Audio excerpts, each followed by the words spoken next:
Perhimpunan Pengusaha Muda Anak Asli Papua yang ada di Papua Tengah, kami mau sampaikan kepada pemerintah pusat, dalam hal ini Pak Wakil Presiden yang sebagai adalah Ketua Tim Percepatan Pembangunan Wilayah Otonomi Khusus di Papua, bahwa pentingnya mengutamakan anak-anak asli Papua dalam melibatkan diri sebagai pelaku pembangunan. Karena selama ini anak-anak asli Papua selalu dinomorduakan, selalu disingkirkan, selalu tidak digunakan.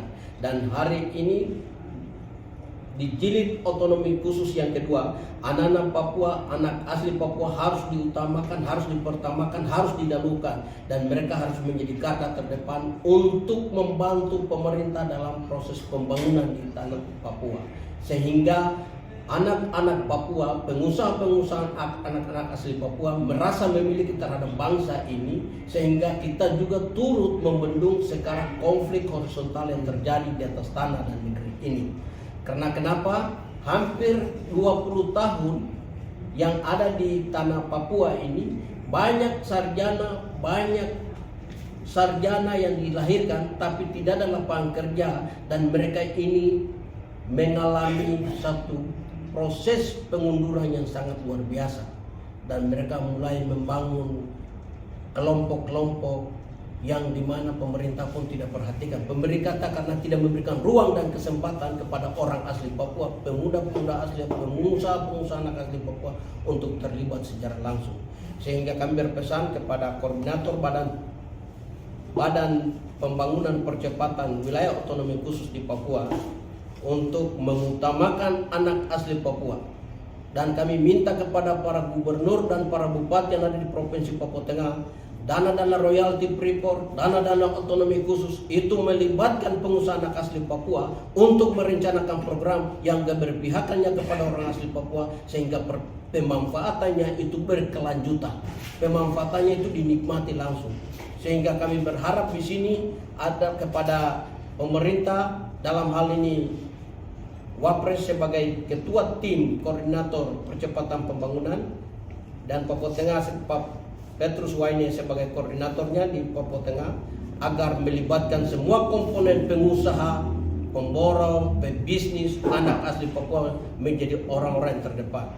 Kami sudah masa di anak asli Papua, orang Papua itu tidak pernah dipakai sejak zaman Orde Lama. Sejak Indonesia ini menggabungkan Papua ini ke Indonesia, tidak pernah menyiapkan pengusaha orang asli Papua yang hari ini jadi milioner. Tidak ada. Mulai dari Orde Lama, mulai Orde Baru, masuk ke reformasi, masuk ke demokrasi, masuk ke otonomi khusus jilid 1 dan jilid kedua ini, kami harap pengusaha anak asli Papua dilibatkan untuk melaksanakan Undang-Undang Dasar tahun 1945 pada pasal yang ke-19, pada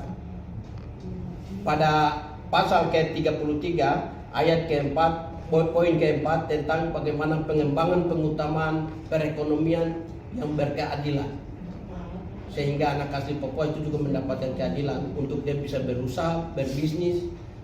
Dan kami harap tidak boleh mulai dari otsus dijalankan di Papua, orang-orang dari teman-teman dari luar yang pakai perusahaan-perusahaan orang asli Papua punya untuk cari-cari proyek. Tidak, kami Hipmas akan kawal mulai proyek-proyek yang atas namakan orang asli Papua dan dikerjakan oleh teman-teman lain. Sekarang hak kesulungan itu dikembalikan kepada orang asli Papua, sehingga dia jadi tuan di negerinya sendiri, dan dia akan menghargai bangsa ini, bahwa bangsa ini datang membangun. Kalau itu tidak dilakukan, maka akan bangkit perlawanan yang besar-besaran. Karena otsus ini tidak libatkan anak asli orang Papua. Otsus itu kebijakan Jakarta, dan kebijakan Jakarta harus mampu melibatkan orang Papua untuk jadi pelaku pembangunan. Jangan jadi subjek. Kami sudah cukup dijadikan nomor 2, nomor 3. Hari ini jadi nomor 1. Kami didepankan untuk turut membangun bersama-sama di tanah Papua, khusus wilayah-wilayah pemekaran yang terjadi 6 provinsi. Kami harap, kami berpesan kepada Wakil Presiden, kepada Koordinator Percepatan Pembangunan di Papua Tengah untuk memperhatikan hal-hal ini. Diutamakan anak-anak asli Papua.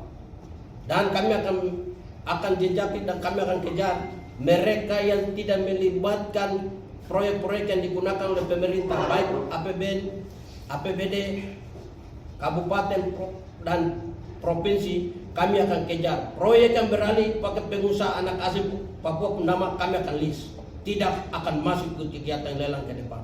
Hari ini waktunya untuk anak-anak Papua bangkit menjadi pemimpin di atas tanah dan negerinya sendiri, jadi tua di atas tanahnya sendiri. Itu yang kami berpesan kepada Wapres.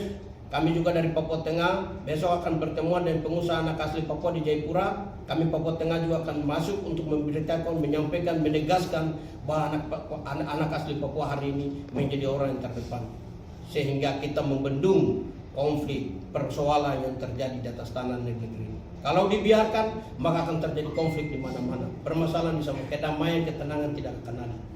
Sehingga paling penting di hari ini, saya sebagai Frans Magai, Ketua Hipmas Provinsi Papua Tengah, berpesan kepada bangsa ini, berpesan kepada Wakil Presiden, berpesan kepada Koordinator Pembangunan Papua Tengah untuk libatkan anak asli Papua menjadi pelaku pembangunan, bukan jadi penonton, bukan di nomor dua kan, bukan di anak jadikan. Sudah cukup 60 tahun.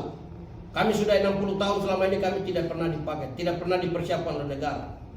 Tapi mulai dari jilid kedua otonomi khusus, kami anak